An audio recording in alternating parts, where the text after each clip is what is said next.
আচ্ছা, এখানে দেখো এটা ঢাকা বোর্ড 17-র একটা প্রশ্ন। এখানে এই যে এইটা হলো টাইট্রেশন প্রক্রিয়াটা। এখানে কপার সালফেট আর পটাশিয়াম আয়োডাইড হলো এই কনিক্যাল ফ্লাক্সে আছে। তো এখানে দুইবার রিডক্স বিক্রিয়া হয়। প্রথম হলো কপার সালফেটের সাথে পটাশিয়াম আয়োডাইডের রিডক্স বিক্রিয়া। রিডক্স বুঝতে পারো, রিডক্স হলো জারণ এবং জারণ বিজারণ। এখন দেখো প্রথম এই পটাশিয়াম আয়োডাইডে কি আছে? পটাশিয়াম আয়োডাইডে কি আছে? পটাশিয়াম আয়ন এবং আয়োডাইড আয়ন আছে, তাই না? পটাশিয়াম আয়োডাইডকে যদি আমি ভাঙি তাইলে কি হবে? পটাশিয়াম আয়ন আর প্লাস আয়োডাইড আয়ন, তাই না? এখন এই দুটো আয়োডাইড আয়ন কি করবে? আয়োডাইড আয়ন ইলেকট্রন ছেড়ে দিবে, এটা হলো জারণ অর্ধ বিক্রিয়া। ঠিক আবার এইখানেও কি আছে? কপার 2+ আয়ন আছে। এখানে কি আছে? কপার 2+ আয়ন আছে। এই কপার 2+ আয়ন কি করবে? দুটো ইলেকট্রন নিয়ে তোমার এটা কপার 2+ থেকে কপার 1+ হবে, অর্থাৎ এক একটা কপার একটা করে ইলেকট্রন নিবে, দুইটা কপার দুইটা ইলেকট্রন। তাইলে এখানে জারণ বিজারণ বিক্রিয়াটা কি হচ্ছে এটা আমরা পেয়ে যাচ্ছি। দেখো এই দুটো যোগ করলে আমরা জারণ বিজারণ বিক্রিয়াটা পেয়ে যাচ্ছি, এই যে এটা, তাই না? আচ্ছা, এরপরে দেখো এটাকে 2 দিয়ে গুণ করব আমরা। এটাকে আমরা কি দিয়ে গুণ করব? 2 দিয়ে। কেন? আয়োডাইড আয়ন 4টা লাগবে। হ্যাঁ, এখানে কপার আয়ন 2টা, তাই না? আয়োডাইড আয়ন 2টা, এখানে 4টা হলো কিভাবে? এটা 4 হবে না। ও 4 না হলে তো আয়োডিন তো 4টা, এখানে 2টা আর এখানে 2টা, তাই না? হ্যালো, জি স্যার। এখানে 4টা আয়োডাইড আয়ন যদি লাগে আমি, তাইলে এইখানে 2টা আমি যোগ করলাম এই পাশে, আর এই পাশে 2টা যোগ করলাম। এই যে এখানে 2টা আয়োডাইড আয়ন দিলাম না, এটাকে আমরা কি করলাম? 2টা আয়োডাইড আয়ন দুই পাশে যোগ করলাম, অর্থাৎ এইখানে 2টা আয়োডাইড আয়ন আর এইখানে 2টা। তাইলে এটা ঠিকই আছে, এটা এই সমীকরণটা এটা ঠিকই আছে। তাইলে দেখো এইটা এখন আমি যদি পটাশিয়াম দিয়ে ভরাট করে দেই আর সালফেট দিয়ে ভরাট করে দেই, তাইলে এইটা একটা বিক্রিয়া এবং এটাকে আমরা বলি রিডক্স 1। ঠিক একইভাবে দেখো থায়োসালফেট আয়ন কি হয়? টেট্রাথায়োনেট হয় আর দুটো ইলেকট্রন দেয়। তারপরে দেখো আয়োডিন কি করে? এক একটা এই 2টা আয়োডাইড আয়ন হয়, এই দুটো যোগ করলে আমরা এটা পাই। তারপরে সোডিয়াম দিয়ে যদি আমি এটা ভরাট করে দেই দুই পাশে, দেখো তাহলে এখানে কি হবে? টুয়াইস সোডিয়াম থায়োসালফেট, আর এইটা হবে সোডিয়াম টেট্রাথায়োনেট। আর এখানে সোডিয়াম দিয়ে আয়নগুলো আমরা সোডিয়াম দিয়ে ভরাট করব এখানে, বুঝতে পেরেছো? এই যে বাঁ দিকে দেখো সোডিয়াম দিয়ে ভরাট করেছি। তাহলে এইটা হলো রিডক্স 1 আর এটা রিডক্স 2। এই দুটো বিক্রিয়া যদি যোগ করি তাইলে আমরা নিট বিক্রিয়াটা পাই এইখানে, এই যে এটা। তাইলে হলো না এটা আয়ন ইলেকট্রন পদ্ধতিতে? স্যার শেষে সমতাকরণ কিভাবে করে? তো সমতাকরণ কি শুধু হয়েছে এখন দেখো। টর্চ যোগ করে দিলেই হবে? না, আগে আমি এইটা হলো সমতাকৃত সমীকরণ এটা। এখন এই আয়নগুলো আমি সোডিয়াম দিয়ে ভরাট করে দিচ্ছি, আর কিছুই না, তাই না? আমার তো এই আয়নটা তো নাই, আমার যৌগ হিসেবে আছে কি এটা না? তো তাইলে সোডিয়াম দিয়ে আমি বাঁ দিকে সোডিয়াম দিব, এটা একটা দ্বিযুগী আয়ন, অতএব এখানে 2টা সোডিয়াম পড়বে। এটা একটা একযুগী আয়ন, এখানে এই যে 2 দিয়ে গুণ হবে, তাই না? তো এটা একটা সমীকরণ 1 নম্বরের, আর 2 নম্বর সমীকরণ যোগ করে তুমি এটা পেয়ে যেতে পারো। আচ্ছা, আর আরেকটা জিনিস দেখো, এখানে আরেকটা প্রশ্ন আছে, এটা দেখো, এটা কপার সালফেটের পরিবর্তে যদি অম্লীয় পটাশিয়াম ডাইক্রোমেট দ্রবণ ব্যবহার করি, তাইলে এটা কি আয়োডিমিতি না আয়োডিমিতি হবে? আচ্ছা, তোমার তাইলে এখানে আয়োডোমিতি এবং আয়োডিমিতি এই দুইটার মধ্যে পার্থক্য কি, এটা কি জানো? না স্যার। এটা জানো না, এটা কিন্তু প্রশ্ন, সংক্ষিপ্ত প্রশ্ন হয় আয়োডিমিতি এবং 2 নম্বরের প্রশ্ন হবে এটা দিয়ে। একটু লিখে নাও এটা, আয়োডোমিতি ও আয়োডিমিতি। আয়োডোমিতি ও আয়োডিমিতি, একটা হলো ডিও আর একটা হলো ডিআই। এই দুটোর মধ্যে পার্থক্য কি? পার্থক্য হলো, দেখো এখানে আয়োডিন যেটা বের হয়, এই যে এখানে এই যে টাইট্রেশন প্রক্রিয়ায় আমরা এই কপার সালফেট আর পটাশিয়াম আয়োডাইড বিক্রিয়া করে আয়োডিন বিমুক্ত হয় না? হুম। তাইলে সরাসরি আয়োডিন না ব্যবহার করে আমি যদি কোনো বিক্রিয়া দিয়ে আয়োডিন তৈরি করে সেটা দিয়ে যদি আমি টাইট্রেশন করি, তাহলে সেটাকে আমরা বলি আয়োডোমিতি। এটাকে আমরা কি বলি? আয়োডোমিতি। হ্যাঁ।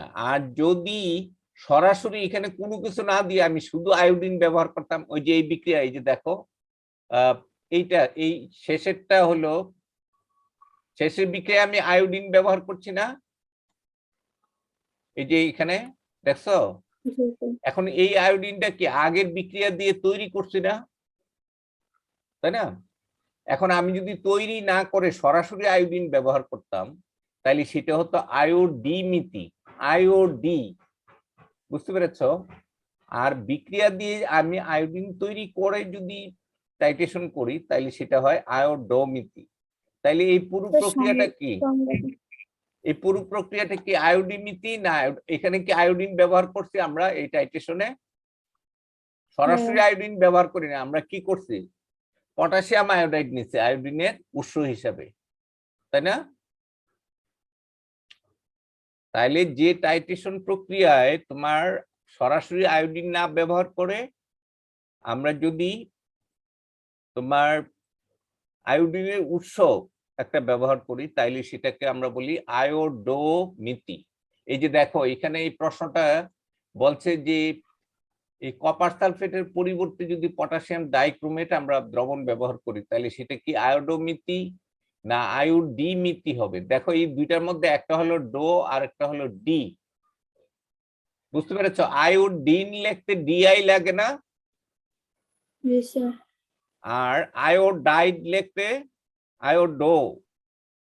এই যে এটা হলো আয়োডোমিতি। তাইলে এখন দেখো, এটা লিখছি যে যে টাইট্রেশন প্রক্রিয়া সরাসরি আয়োডিন ব্যবহার না করে আয়োডিনের উৎসকে ব্যবহার করা হয় হ্যাঁ, তাকে আয়োডিনের উৎস যেমন পটাশিয়াম আয়োডাইড ব্যবহার করা হয় ওটাকে এবং আয়োডিমিতি। বিক্রিয়ার দ্বারা আয়োডিন যেটা তৈরি হয় সেটা দিয়ে টাইট্রেশন সম্পন্ন করা হয়।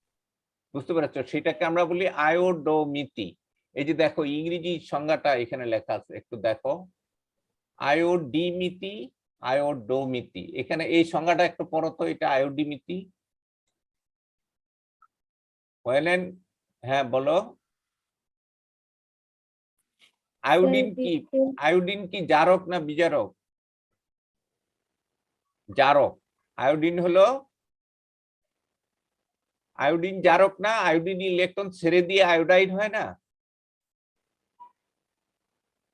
তো তাইলে আয়োডিন জারক হলে আর আয়োডিন কি হয়? বিজারিত হয়। এখানে লেখছে when an analyte that is a reducing agent is titrated. reducing agentটা কি? ওই যে সোডিয়াম থায়োসালফেট, তাই না? Sodium is titrated directly with a standard iodine solution. Direct iodine solution দিয়ে যদি করি, তাহলে সেটাকে আমরা বলি আয়োডিমিতি। বুঝতে পেরেছো? আর আয়োডো, এই যে দেখছো আমি বলছিলাম ডি আর ডিও, এই যে ডিআই আর ডিও এই দুইটার মধ্যে পার্থক্য। আর এইটা হলো যে বিক্রিয়া দিয়ে যখন আমি, এই যে এখানে দেখো, সেটা হচ্ছে উৎসকে আয়োডিন ইজ ব্যবহার করে প্রোডিউসড। এখান থেকে আয়োডিন। হ্যাঁ, এই যে দেখো, when an analyte that is an oxidizing agent is added to excess iodine, দেখছো, টু প্রডিউস, যেমন আমি এখানে দেখলাম এই যে কপার সালফেটটা হলো জারক, তাই না? এটা হলো জারক, তাহলে এটা কি করে? এখান থেকে আয়োডিন বিমুক্ত করে। পটাশিয়াম আয়োডাইড থেকে, তখন ওই আয়োডিনটা দিয়ে এটা টাইট্রেশন হয়। হ্যাঁ, তো এখানে যদি আমি পটাশিয়াম ডাইক্রোমেট ব্যবহার করতাম তাহলে বিক্রিয়াটা কি হতো দেখো, এই যে পটাশিয়াম ডাইক্রোমেট প্লাস, তাহলে আয়োডিমিতি হতো। হ্যাঁ এটা এটা আয়োডিন না, এটাও আয়োডোমিথি। তো কিভাবে? এটাও, এখানে দুইটা রিডক্স বিক্রিয়া হয় না, আয়োডোমিথিতে কি হয় সবসময় দুইটা রিডক্স বিক্রিয়া হয়, একটা রিডক্স বিক্রিয়ায় আয়োডিন বিমুক্ত হয় আর একটা দিয়ে টাইট্রেশন করা হয়। বুঝতে পেরেছো? এই যে টাইট্রেশনটা, এটা হলো সোডিয়াম থায়োসালফেট কার সাথে করে? আয়োডিনের সাথে। এই যে দেখো এখানে যে আমি নিলাম এই যে সোডিয়াম থায়োসালফেট, এখানে এটা কার সাথে বিক্রিয়া করবে? আয়োডিনের সাথে, এই কপার সালফেটের সাথে না। তাহলে আয়োডিনের পরিমাণ যদি আমি বের করতে পারি তাইলে আমি কপারের পরিমাণও বের করতে পারবো। তাহলে সোজা কথা, এখানেও দেখো দুইটাই রিডক্স বিক্রিয়া হয়, একটু দেখো বিক্রিয়া দুইটা দেখতে পাচ্ছ? জি স্যার। আচ্ছা, তো তাইলে এই দুইটা যদি আমরা এখানে, আমি আর আয়ন ইলেকট্রন পদ্ধতি লিখি নাই, না লিখি কি করছি, এই যে দেখো সরাসরি লিখে ফেলছি। আচ্ছা, এইখানে 14টা H+ আয়ন দিলাম কেন? তনু পানি তৈরি হবে না? জি স্যার। এই যে দেখো ডান দিকে 7 অণু পানি, এখানে 7 অণু পানি তৈরি হয়েছে। তারপরে এখানে পটাশিয়াম আয়োডাইড তো লাগবেই, ওই যে ওখানে পটাশিয়াম আয়োডাইড থেকে কি হবে? আয়োডিন বেরোবে না? এটা যেহেতু জারক আর এটা হলো বিজারক, তো তাইলে এখান থেকে আয়োডিন বেরোবে, তারপরে ওই আয়োডিনের সাথে সোডিয়াম থায়োসালফেট বিক্রিয়া করে এটা তৈরি হবে। তো এখানে দুটো রিডক্স বিক্রিয়া, অতএব এটাও কি হবে? আয়োডিমিতি হবে। এখানে একটু পড়ো তো দেখি, এই জায়গাটা একটু পড়ে শোনাও আমাকে, এই জায়গাটা। কপার সালফেটের পরিবর্তে যদি পটাশিয়াম ডাইক্রোমেট দ্রবণ ব্যবহার করলে অনু অনুমাপক প্রক্রিয়াটি আয়োডোমিতিক হবে। স্যার এটা আয়োডোমিতিক কেন? এটা কি সরাসরি আয়োডিন ব্যবহার করা হয়েছে? কই সরাসরি আয়োডিন কই? তুমি এখানে পটাশিয়াম আয়োডাইড ব্যবহার করছো না? এই যে এখানে সরাসরি তো নাই, এইটা কি করে? পটাশিয়াম আয়োডাইডকে জারিত করে এর থেকে আয়োডিন বিমুক্ত করে, তাই না? ওই আয়োডিন দিয়ে আমি কি করি? এইটা হলো সরাসরি বিক্রিয়া। তাইলে আমি যদি এই বিক্রিয়াটা না দিয়া শুধু আয়োডিন নিতাম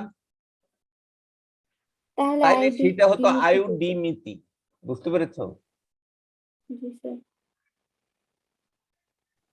সোজা কথা, যদি একটা রিডক্স বিক্রিয়া থেকে যে আয়োডিন বিমুক্ত হয় সেটা যদি আমি ব্যবহার করি তাহলে সেটা হলো আয়োডোমিতি। এই যে দেখো, এই যে ডোমিতি, ঠিক আছে? হ্যাঁ, একটু পরে শোনাও তো এখানে, এই যে এখান থেকে পড়ো। কারণ এক্ষেত্রে অম্লীয় ডাইক্রোমেট কপার সালফেটের মতো জারক হিসেবে ক্রিয়া করবে। অম্লীয় ডাইক্রোমেট ও পটাশিয়াম আয়োডাইডের রিডক্স বিক্রিয়ার ফলে যে আয়োডিন তার পরিমাণ সোডিয়াম, স্যার এটা কি? সোডিয়াম থায়োসালফেট হ্যাঁ, এর প্রমাণ দ্রবণ দ্বারা অনুমাপন করে নির্ণয় করা যাবে। একই সাথে গৃহীত পটাশিয়াম ডাইক্রোমেট দ্রবণে ক্রোমিয়াম ধাতুর পরিমাণ হিসাব করা যাবে। যেহেতু এই অনুমাপন প্রক্রিয়ায় সরাসরি আয়োডিন দ্রবণ ব্যবহার না করে বিক্রিয়া দ্বারা বিমুক্ত আয়োডিন ব্যবহার করা হয়, তাই এটি আয়োডোমিতিক অনুমাপন। অনুমাপনের ইংরেজি কি? টাইট্রেশন। টাইট্রেশনের বাংলা হলো অনুমাপন করেছে। বুঝতে পেরেছো? এখানে দেখো প্রথমে এই যে পটাশিয়াম ডাইক্রোমেট, আর ওইখানে ছিল কি আগের বিক্রিয়া? এটা ছিল কপার সালফেট, তাই না? তো এখানে জারকটা খালি আমি চেঞ্জ করেছি, জারকটা পটাশিয়াম ডাইক্রোমেট অম্লীয়। অম্লীয় বলাতে কি হয়েছে বলো দেখি? অ্যাসিড চলে আসছে, ওই যে এখানে দেখো অম্লীয় কথাটা লেখা আছে, এই যে দেখো, এই যে অম্লীয় কথাটা লেখা আছে না, অম্লীয় পটাশিয়াম ডাইক্রোমেট। আচ্ছা, তো এটা কি বুঝতে পেরেছো এটা? আচ্ছা, এরপরে এই প্রশ্নটা দেখো একটু, এটা এটা একটু দেখো তো, এইখানেও তো এই যে থায়ু দ্রবণ মানে কি? Sodium thiosulphate. আর এইটা কি একই বিক্রিয়া না ওইটা? Potassium dichromate. হ্যাঁ, জি স্যার। তারপরে এখানে হলো এটা হলো সি দ্রবণ পটাশিয়াম আয়োডাইড, আর হলো তুতে। তুতে মানে কি বল দেখি? কপার স্যার সালফেট এখানে তো 5 কপার অণু, সালফেট আছে। কপার পানি। সালফেট 5 অণু পানি, এটাকে আমরা বলি তুতে, তাই না? তাহলে এ দ্রবণ দেয়া আছে, বি দ্রবণ দেয়া আছে, সি দ্রবণ দেয়া আছে। এখানে প্রশ্নগুলো একটু দেখো, গ আর ঘ।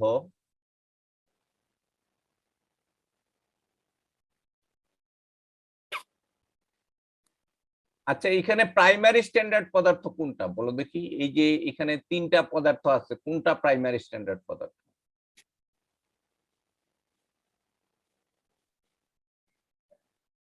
একটু সংজ্ঞাটা স্যার বলো তো, প্রথমটা প্রাইমারি স্ট্যান্ডার্ড পদার্থ কাকে বলে?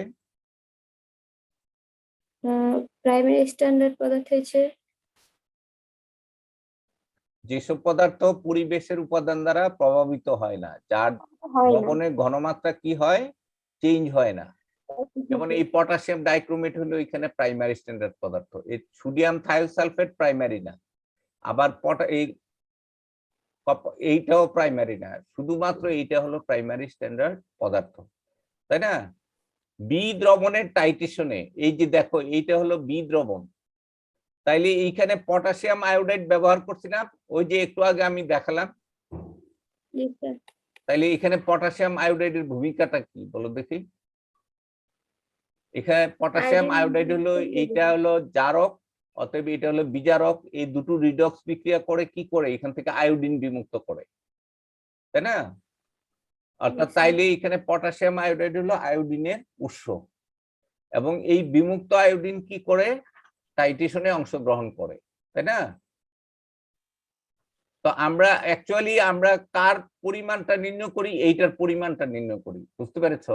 এটার পরিমাণ জানলে আমরা আয়োডিনের পরিমাণ বের করতে পারবো, তাই না? এটার থেকে আয়োডিনের পরিমাণ বের করতে পারবো, আবার আয়োডিনের পরিমাণ থেকে আমি কার পরিমাণ বের করতে পারবো। ধরো অন্য আর একটা জিনিস, আমি যদি কপারের দ্রবণ ব্যবহার করি তাহলে কপারের, অথবা আমি যদি ক্রোমিয়াম ব্যবহার করি ক্রোমিয়ামের পরিমাণ বের করতে পারবো, তাই না? তো এই জিনিসটাই একটু দেখো, এটার উত্তর আমি একটু লিখে রাখছি, একটু পড়ো তো এটা, গয়ের সমাধান। আচ্ছা, এখানে দ্রবণ টি হবে এটা,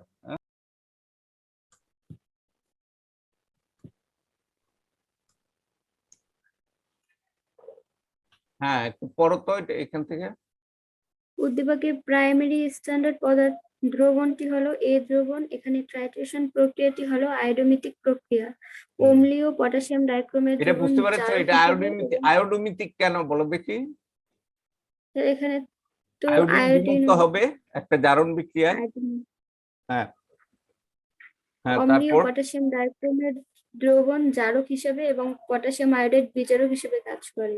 পটাশিয়াম আয়োডাইডের সাথে পটাশিয়াম ডাইক্রোমেট এর রিডক্স বিক্রিয়ায় যে আয়োডিন উৎপন্ন হয় তাকে সোডিয়াম থায়োসালফেট এর দ্রবণ দ্বারা ট্রাইটেশন করে সোডিয়াম থায়োসালফেটের মোলার ঘনমাত্রা হিসাব করা যায়। হ্যাঁ, তো আমরা ওই যে এখানে টাইটেশন যে করি আমরা, এই যে দেখো এই ছবিতে দেখো, এই যে কি পরিমাণ সোডিয়াম থায়োসালফেট এখান থেকে নেই, এটা আমরা বের করি টাইটেশন করে, তাই না? তাইলে পটাশিয়াম আয়োডাইডের ভূমিকাটা আমরা জানলাম না এখানে। এই যে বিক্রিয়াটা দেখো, 2টা ধাপে সম্পন্ন হয়, বিক্রিয়াটা একটু দেখো। একই বিক্রিয়া লিখছি না আমি, এই যে আয়োডিন বেরোয় এবং এই বিক্রিয়াটা হলো রিডক্স, এটা হলো রিডক্স বিক্রিয়া, তাই না?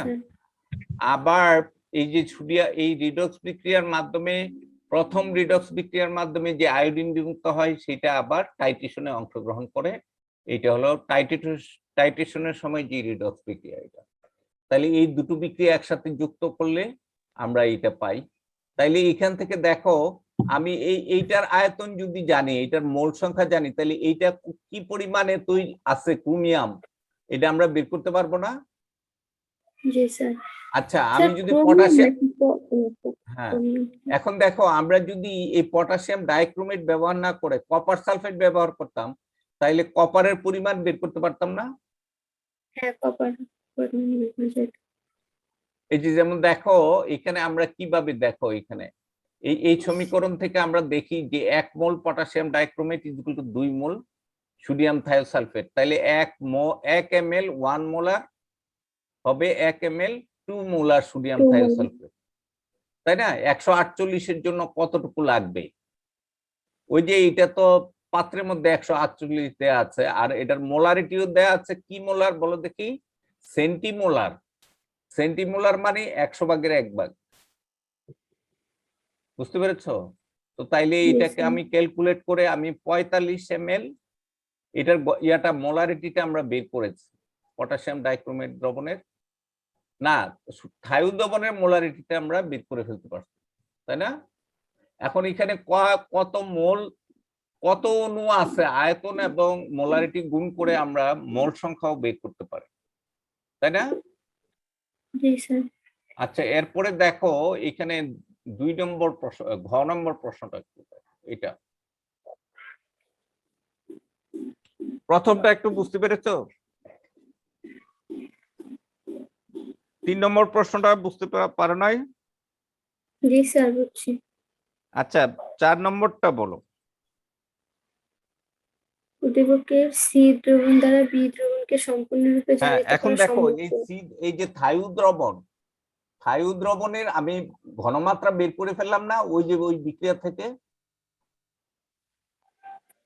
এইটার ঘনমাত্রা জানলে এখন এই টাইট্রেশন প্রক্রিয়ায় জারণ বিজারণ বিক্রিয়া দিয়ে আবার এখানে কি পরিমাণ কপার আছে 20 গ্রাম তুতের দ্রবণের মধ্যে, সেটাও আমরা বের করে ফেলতে পারবো। দেখো তুমি, এটা আমি সলভ করে রাখছি। ঘ নম্বর উত্তরটা একটু দেখো এখানে, এটা একটু পরে দেখো এখানে, এই যে এটা ঘ নম্বরটা, এই 20 গ্রাম কপার সালফেটে কত গ্রাম কপার আছে এটা বের করি। তুমি কি এই অঙ্কগুলো করেছো এর আগে? জি sir. 1 mole copper sulphate equal to কত? 249.5 গ্রাম। এটা এখানে গ্রাম হবে, এটা 200 এত গ্রাম।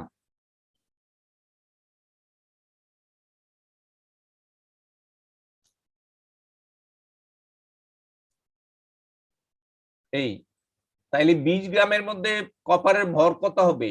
1 মোলের মধ্যে কপার আছে কতটুকু? এতটুকু না? জি স্যার। হ্যাঁ, তাইলে এত গ্রামের মধ্যে কপার কতটুকু আছে? এটা হলো 5.09 গ্রাম। ক্লিয়ার? জি স্যার। আচ্ছা, এখন দেখো ওই যে বিক্রিয়ার যে সমীকরণটা আমরা লিখেছিলাম সেখান থেকে আমি কার ঘনমাত্রা বের করলাম? এখানে সোডিয়াম থায়োসালফেটের ঘনমাত্রা বের করেছি। এটার আয়তন দেওয়া আছে 45 ml। বুঝতে পেরেছো? এইটা হলো এই থায়ু সালফেটের 45 ml, এতটুকু সোডিয়াম থায়োসালফেট।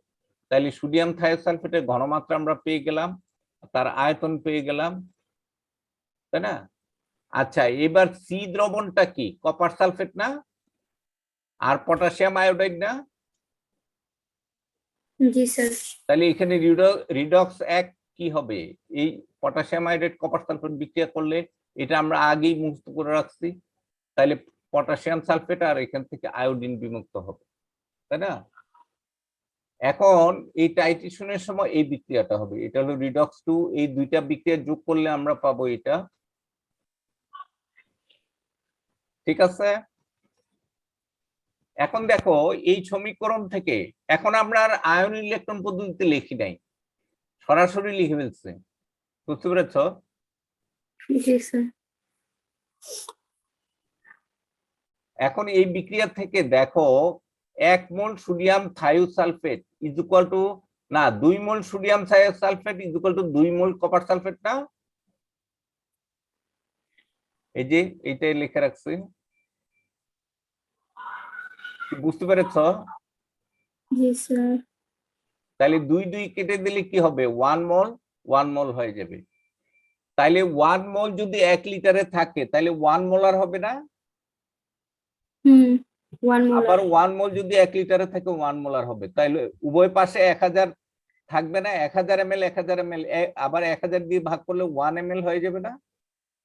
জি স্যার। তাইলে আমরা এইটার থেকে এটা লিখতে পারি 1 ml 1 molar sodium thiosulphate is equal two 1 ml। আমি এটা দীর্ঘায়িত করি নাই, বুঝতে পেরেছো? 1000 ml লিখলে এটা 1 মোলার কারেক্ট।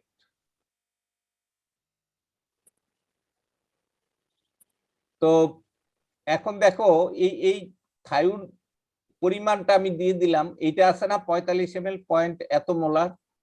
তাইলে এইটা 1 এর জন্য যদি এটা 45 হয়, এইটা 1 এর জন্য এটা হয়, এইটাও 1 এর জন্য সেম ঐকিক নিয়মের মতো। দেখো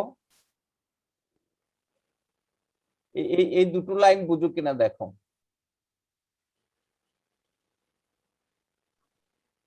হ্যালো, জি স্যার। এই দুটো লাইন বুঝছো? জি স্যার, বুঝছি। হ্যাঁ, এখন আমার এটা তো আর 45 ml নাই। এই যে কপার সালফেটের দ্রবণ কি 45 ml দেয়া আছে? নাই, 33 আছে টা। কত ml? 33 ml। তো এইটাকে যদি আমি 33 বানাই,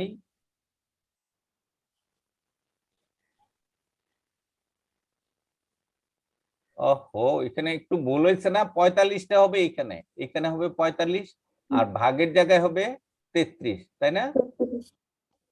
এটা হবে 45, এটা 45 আর এটা হবে 33। এখন এটা ক্যালকুলেট করো তো।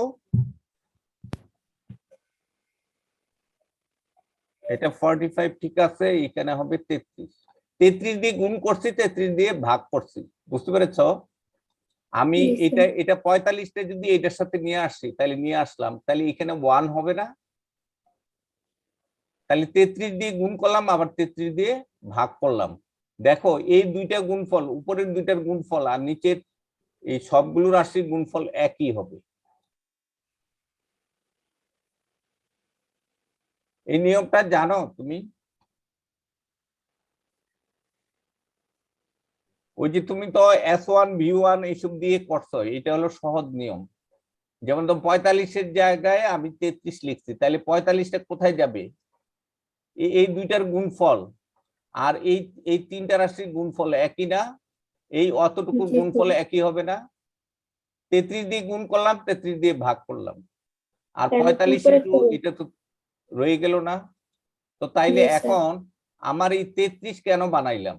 এখন দেখো এইটাকে 45 ইন্টু এতকে আমি যদি 33 দিয়ে ভাগ করি, তাহলে রেজাল্টটা কত হবে? 45 ইন্টু, স্যার 2.92। আমি আবার 086, তাই না? তোমার কত হয়েছে এটা? স্যার আমি শুধু এই যে 45 আর যে ওইটা গুণ দিছিলাম। হ্যাঁ, 33 দিয়ে ভাগ করো, এটা হবে স্যার 0.08। এত মোলার, তাই না? তো তাইলে এখন এই কপার সালফেটের মধ্যে কপার আছে কতটুকু? 63 না? 63 গ্রাম।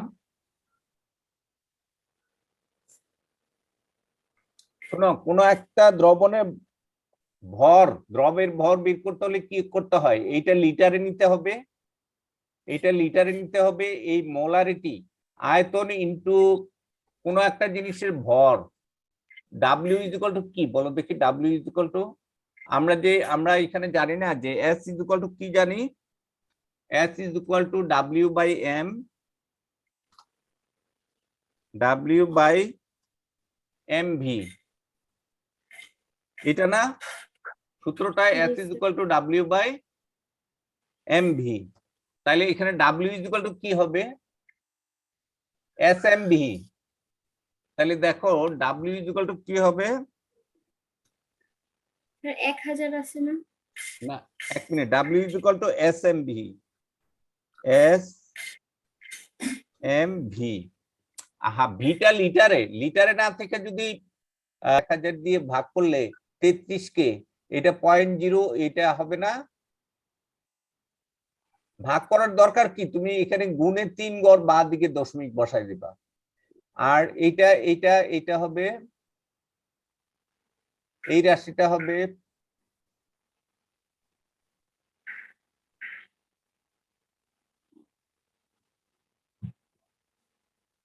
হ্যাঁ একটু ক্যালকুলেট করো তো, এটা কত গ্রাম কপার হবে এখানে, এটা এখন ইয়ে করো, এটা বের করো। এটা 1000 দিয়ে ভাগ করলাম না, জি স্যার। আর এইটা হলো তার মোলারিটি, জিরো আর পয়েন্ট এটা ওয়ান হলো, এইট এখন এই জায়গায় শুধু কপারেরটা লিখছি, পুরাটা লিখি নাই, এই যে 63.5 গ্রাম কপার। তো তাইলে এটা একটু বলো তো কত হবে? 0.185। 0.185 গ্রাম কপার, তাই না?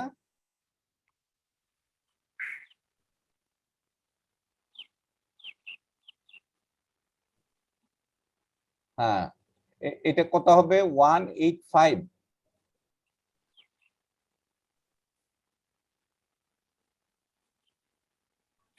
আর কি কিছু আছে? দেখো এটা গুণ করে আবার, 5.7। এটা আবার গুণ করে আমাকে ঠিকভাবে বলো তো। স্যার তাইলে 0.1857375, এটা হচ্ছে পুরোটা। 57 না? হ্যাঁ 57375। 3 375। আবার আচ্ছা থাক, অতটুকু তার দরকার নাই। এখন দেখো এই যে কপারের ভরটা, এটা 5 গ্রামের চেয়ে বেশি না কম? কম। কম। তাইলে এটা কি করবে, এই যে থায়ু দ্রবণটা দ্বারা, এই দ্রবণটা সম্পূর্ণ প্রশমিত হবে না, এই দ্রবণ দ্বারা এটা কি হবে, প্রশমিত হবে না, হবে না, এটার পরিমাণ কম না, 5 গ্রামের চেয়ে কম না? হ্যাঁ 5 গ্রাম কম। এখানে প্রশ্নটা কি ছিল, এই যে দেখো, সি দ্রবণ দ্বারা বি দ্রবণকে সম্পূর্ণরূপে জারিত করা সম্ভব কিনা? সম্ভব, কারণ এটার ওজন হলো, এখানে কপার আছে 5 গ্রাম, আর এখানে লাগবে হলো 0.18 গ্রাম, তাই না? তাহলে যাবে, তাই না? এটার উত্তরটা কি হবে? যাবে। করা যাবে। এরপরে একটা অঙ্ক দেখো, এইটাও আমি ক্লিয়ার করেছি, তুমি এখানে এই জিনিসটা ছিল না তোমার এই বইয়ের অনুশীলনীতে, এটার পরিমাণ নাই, এটাই হলো এইটা। হ্যাঁ, কিন্তু এইখানে লেখা আছে দেখো, নির্দেশক দ্বয়, দ্বয় মানে দুইটা নির্দেশক না, জি স্যার। কিন্তু বইয়ে কিন্তু একটা দেওয়া আছে, আরেকটা নাই। আবার একটু দেখো, এই দ্রবণ আর এই দ্রবণ, এই প্রশ্নটা একটু পরে আমাকে শোনাও দেখে। দ্রবণদ্বয়কে মিশ্রিতকালে মিশ্রণের ঘনমাত্রা কত হবে নির্ণয় করো। প্রথম দ্রবণটা কি? প্রথম দ্রবণ হাইড্রোক্লোরিকের ডেসিমোলার দ্রবণ। ডেসিমোলার মানে কি বলো দেখি? 10/1 ভাগ। 0.1। 0.1 মোলার। আর সেমি মোলার মানে কি? 0.5। হ্যাঁ, হাফ মোলার, হাফ। হাফ মানে 1/2 হলো 0.5, 0.5 মোলার। ঠিক আছে, আচ্ছা। এখন দেখো, দ্রবণ দুইটা মিশ্রিত করলে মিশ্রণের ঘনমাত্রা কত হবে নির্ণয় করো। এখানে ঘনমাত্রা মানে কি? মোলারিটি। মিশ্রণের মোলারিটি কত হবে নির্ণয় করো। এই যে দেখো, এটা আমি করে রাখছি, এই যে দেখো বিক্রিয়াটা দেখো। তুমি আগে না বুঝলে একটু পরে আমাকে, একটু পড়ো, সাউন্ড করে পড়ো, তারপরে আমাকে বলো। স্যার এখানে S1 V1 এগুলো দিয়ে করবেন। হ্যাঁ করছি আমি, নিচে S1B1, কিন্তু এটার অনেক সহজ পদ্ধতি।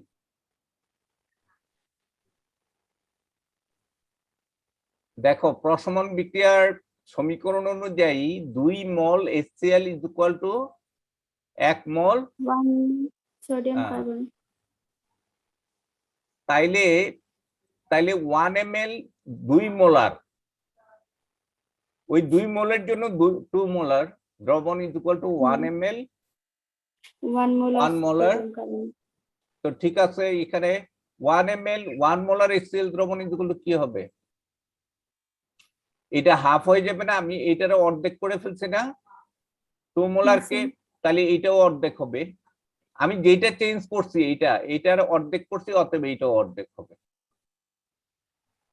তো এইটারে 2 মোলার কে আমি এই 2 মোলার কে যদি অর্ধেক করি তাহলে এটা 1 মোলার হবে না 1 mole। তো এইটাও হাফ মোলার তো তাইলে এখন দেখো এইটা কত আছে 5 ml 1 মোলার আছে HCl দ্রবণ তাহলে এইটা কত হবে 5 ml half molar।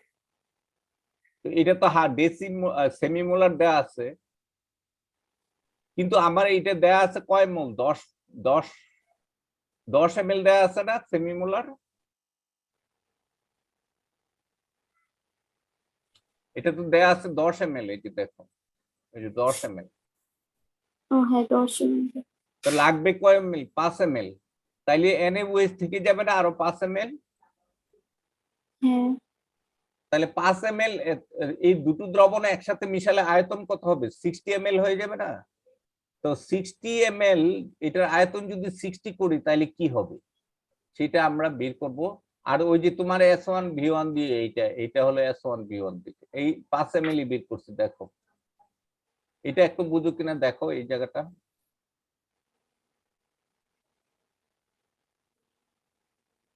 দেখো এটা বুঝো কিনা শোনো x mole acid is plus y mole base is equal two লবণ আর পানি ঠিক আছে জি তাইলে এই মোল অ্যাসিডের মোল সংখ্যা বাই ক্ষারের মোল সংখ্যা ইজ ইকুয়াল টু কি হবে অ্যাসিডের ওই মোল সংখ্যা ইজ ইকুয়াল টু আয়তন ইনটু ঘনমাত্রা না তাহলে VA into MA is equal to আর বাই এটা এখন এখান থেকে সমাধান করলে এই হলো তোমার সমীকরণটা তাই না এখন আমরা এখান থেকে VB বাইর করলে হলো এই হলো সূত্রটা এখানে y কত বলো দেখি ওই যে বিক্রিয়ায় y-টা কত হবে y হলো 1 ওই যে বিক্রিয়াটা আমি লিখে রাখছি এখানে y-টা এইটা হলো y আর এইটা হলো x এখানে 2 x হলো 2 y হলো 1 তাই না তাহলে এই যে এখানে এটা বসালাম y এর মান 1 আর x এর মান আর এখানে এই সূত্রের মধ্যে এগুলো বসিয়ে আমরা এই 5 ml পাই তাইলে এক্সেস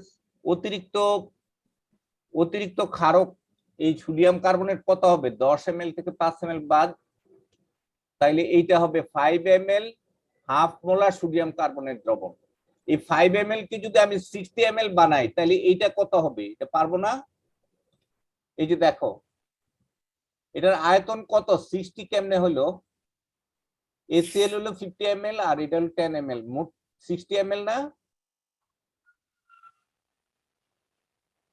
তা এখন দেখো আমি এই দুইটা এইটা 1 ml এই যে সূত্রটা হলো এইটাকে 60 বানাইছি আমি এটা দিয়ে আবার ভাগ করে দিচ্ছি হ্যাঁ তা তাইলে এটা হবে এই 0.041 মোলার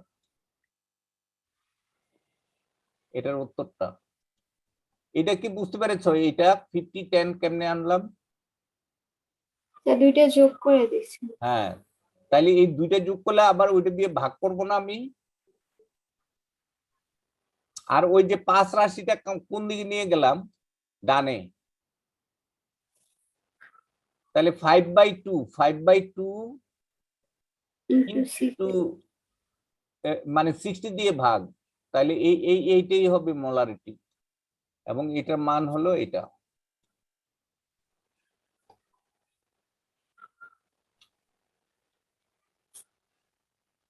কি বুঝতে পেরেছো আচ্ছা জি এইটা স্যার একটু এবার দেখো এইটা ওই যে ওই দিন বলছিলাম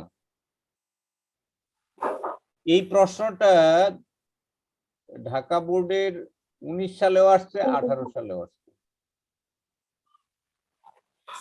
এখন তোমাদের আসবে কিনা দেখো এই ছবিটা বুঝো কিনা একটু দেখো তো এটা একটু স্টাডি করো এটা জি স্যার এটা কি বুঝো? এই যে দেখো তীব্র অ্যাসিড তীব্র ক্ষার, আমি একটা লাল প্রথমটা দাগ দিয়ে দেখাই। দেখো অ্যাসিডটা যদি তীব্র হয় আর ক্ষারটা তীব্র হয় তাহলে তাদের পিএইচ, তাদের গ্রাফটা হবে এমন, এই যে এটা। তাইলে এখানে পিএইচ এর মান কত? পিএইচ এর মান এখানে 1 পয়েন্ট সামথিং থেকে আর এখানে 12 পর্যন্ত হবে। তাইলে এখানে এখানে উপযুক্ত নির্দেশক কোনটা? এটা হলো এটা 8.3 থেকে 10, অর্থাৎ ফেনফথেলিন, তাই না? আচ্ছা, আর ওই যে অ্যাসিডটা আমরা দেখছিলাম, অ্যাসিডটা হলো, দুইটাই হবে না? এক মিনিট, অ্যাসিডটা হলো HCl আর ক্ষারকটা কি? Sodium carbonate. Sodium carbonate. তাহলে এইটা হলো দুর্বল ক্ষারক আর এটা হলো তীব্র অ্যাসিড। তাহলে অ্যাসিড তীব্র হলে পিএইচ এর মান কত হয়?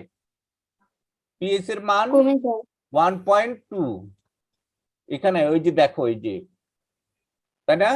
আর ক্ষারকটা যদি দুর্বল হয় তার পিএইচ এর মান কত হবে? পিএইচ এর মান 7 এর কাছাকাছি। এটা এটা কত হবে? 7 পয়েন্ট সামথিং। তাহলে গ্রাফটা ইজ ইকুয়াল টু, তাইলে 1.2 থেকে এই যে 1.2 থেকে 7 পয়েন্ট সামথিং, 7 মানে এই যে এইটা, তাই না? তাইলে এখানে অ্যাপ্রোপ্রিয়েট গ্রাফটা কোনটা হবে? এই যে এই দিক দিয়ে গিয়ে এটা এই যে এইভাবে যাবে, এইভাবে, তাই না? এটা একটু 7 এর চেয়ে বেশি না?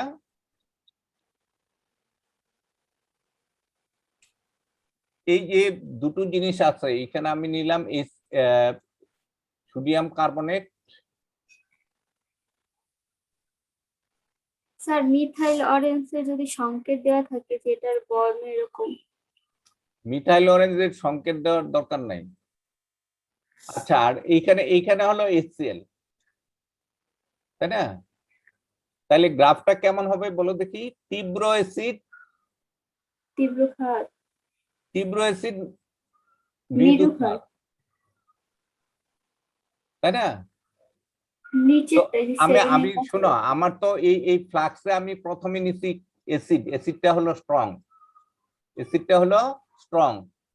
তাহলে পিএইচ এর মান কত হবে এখানে? পিএইচ এর মান হলো কম 1 হবে সামথিং, তাই না? এখন আমি এখানে ক্ষার যোগ করতেছি, আস্তে আস্তে কি হবে? পিএইচ এর পরিমাণ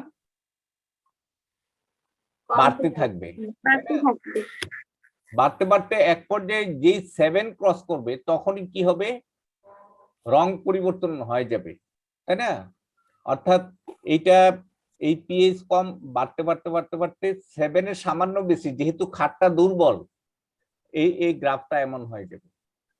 তো তাইলে এইখানে এইটা কি উপযুক্ত? এটা 7 এর অনেক বেশি না, এটা উপযুক্ত না, কিন্তু উপযুক্ত কোনটা? এখানে উপযুক্ত নির্দেশক হলো মিথাইল অরেঞ্জ। মিথাইল অরেঞ্জের এই 3.1 থেকে, তাইলে এই জায়গায় বর্ণ পরিবর্তন হবে, বুঝতে পেরেছো? তাইলে এখানে উপযুক্ত নির্দেশক হলো মিথাইল অরেঞ্জ, আর এটা ফেনফথ্যালিন হবে না। ফেনফথ্যালিন হলো তীব্র অ্যাসিড তীব্র ক্ষারের বেলায়, ক্লিয়ার? আর এটা হলো দুর্বল ক্ষারক তীব্র অ্যাসিড, অতএব এখানে স্যার পরের দিন কি ওই যে জৈব রসায়নের প্রথম পাঠটা করাবেন? হ্যাঁ ঠিক আছে। তো তাইলে আজকে এখানে রেখে দিই, তুমি জৈব রসায়নটা একটু প্রশ্নগুলো খুঁজে বের করো, হ্যাঁ? আচ্ছা।